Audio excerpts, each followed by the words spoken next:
खरं तर खूप वेळापासून या ठिकाणी आंदोलन चालू आहे। अकोल्यात तर 9 वाजल्यापासून लोक जमा होत आहेत आणि म्हणून आता खूप वक्ते झाले, आंदोलनाचा थोडा वेळ झाल्यामुळे जरा कंटाळा आलाय। परंतु अकोलेकरांना माझी एक विनंती आहे, अभी नहीं तो कभी नहीं, आणि म्हणून आपण ही खरं तर चळवळ उभी केली। म्हणून माझी एक विनंती, एक जोरात आपण घोषणा देऊ, संगमनेर शहरात असेल, प्रांत अधिकाऱ्यांना असेल, सगळ्यांना अकोलेकरांचा आवाज कळाला पाहिजे का अकोलेकर काहीतरी मागणी घेऊन या ठिकाणी आलेले आहेत। आणि म्हणून मी पुढे घोषणा देतोय, तुम्ही मागे घोषणा द्यायची आहे। अकोले रेल्वे कृती समितीचा जरा जोरात आवाज मागचे, अकोले रेल्वे कृती समितीचा। खरं तर हे आंदोलन का उभं राहिलं, 8-10 दिवसापासून अकोल्याला, संगमनेरला या रेल्वेविषयी का चुळबुळ सुरू झाली। खरं तर अकोले पूर्वी नाशिक लोकसभा मतदारसंघाला जोडलेला होता। डॉक्टर दौलतराव आयर असतील, उत्तमराव डिकले असतील, राजाभाऊ गोडसे असतील, वसंतराव पवार असतील, देवीदास पिंगळे असतील, ही सर्व लोकप्रतिनिधी अकोल्याला जेव्हा जेव्हा भाषण करायची, जेव्हा जेव्हा मतं मागायची, तेव्हा तेव्हा नाशिक पुणे रेल्वेचा विषय खरं त्या पटलावर असायचा। आणि आम्ही तेव्हापासून ऐकतोय नाशिक पुणे रेल्वे ही आपल्या संगमनेर अकोल्याच्या हद्दीतून जाणार आहे। आणि खरं तर तेव्हा जेव्हा ती संगमनेर किंवा नाशिक पुणे रेल्वेचं ऐकायचो, तेव्हा बीड परळीचं सुद्धा ऐकायचो। आणि मग बीड परळीचं रेल्वे आज चालू झाली, परंतु आपली नाशिक पुणे रेल्वे मात्र त्याच ठिकाणी रेंगाळत राहिली। काही जमिनी अधिग्रहित केल्या, 800-900 कोटी रुपये मोबदला शेतकऱ्यांना या रेल्वेच्या जागेसाठी मोबदला दिला।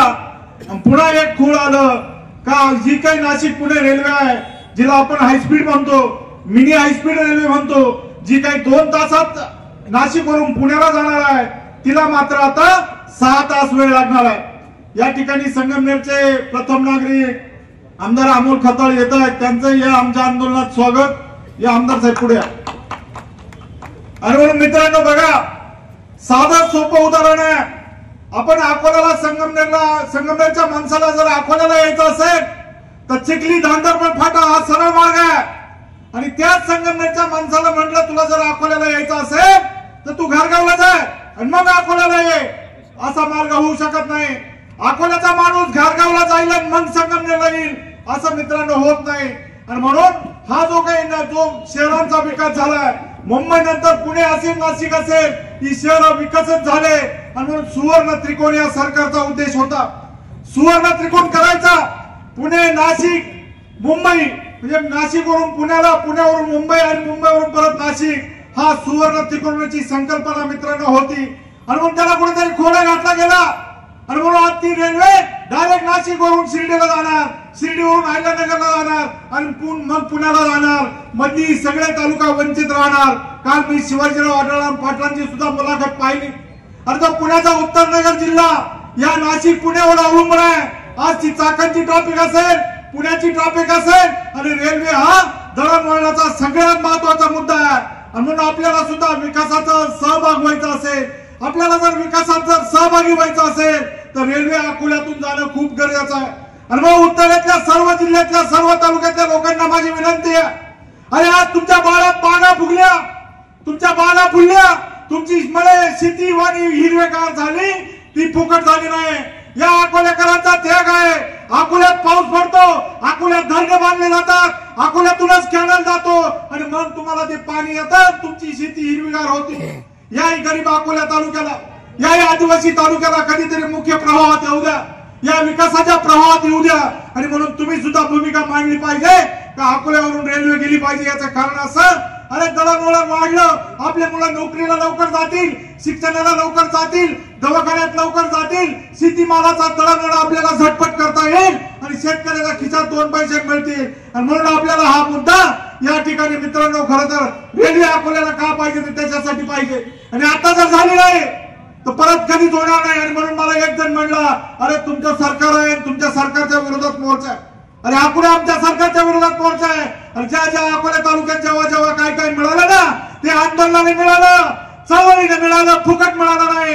आणि सरकारची जरी भूमिका जर वेगळी असेल तर त्यासाठी आम्ही आंदोलन करू।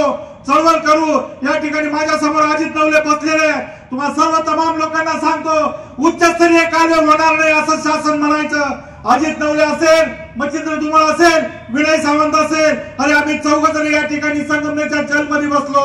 आम्ही सांगितलं ते तुमचं फिजिबल असू नाही तर नसू, उच्चस्तरीय कालवे झाले पाहिजे। आणि मित्रांनो उच्चस्तरीय कालवे झाले। अरे या चळवळीत यश असतं, या आंदोलनात यश असतं। आणि म्हणून या ठिकाणी अमित बांगरे बसलेले, त्यांच्या वडील असताना अशोक बांगरे, आम्ही 11 दिवस येरवड्याच्या जेलमध्ये गेलो। निळवंड्याचं पुनर्वसन होत नव्हतं, त्या विस्थापित लोकांना पुनर्वसन मिळत नव्हतं। आणि 11 दिवस जेलमध्ये गेलो तेव्हा त्या लोकांना त्या ठिकाणी पुनर्वसन मिळालं। आणि म्हणून या ठिकाणी अमोल खताळ आहेत, आमदार किरण लामटे आहेत, सत्यजित तांबे गेले।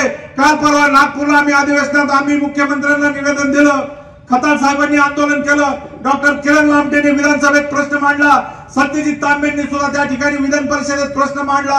आणि म्हणून ही आपल्याला एकटी यायची वज्रमुठ आहे, ती आपल्याला शासनाला दाखवावं लागेल, तरच आपल्याला पदरात काहीतरी पडेल, अन्यथा हा रेल्वे मार्ग असाच होईल। आणि म्हणून अजित नवले असतील, विनय सावंत असेल, महेश नवले असेल, बाजीराव शेठ असतील, मनकर असतील, या सर्वांना विनंती आहे तुम्ही या पुढाकारपणा घेतात, आम्ही हा तालुका म्हणून तुमच्या पाठीमागे निश्चित राहू। या आंदोलनाला, या चळवळीला आपल्या यश निश्चित मिळेल। चळवळ उभी केली ती आता थांबू नका, रेल्वे अकोल्याला आल्याशिवाय थांबू नका। मी भारतीय जनता पार्टीचा कार्यकर्ता म्हणून तुमच्या या संपूर्ण चळवळीला पाठिंबा देतो। माझे 2 शब्द संपवतो।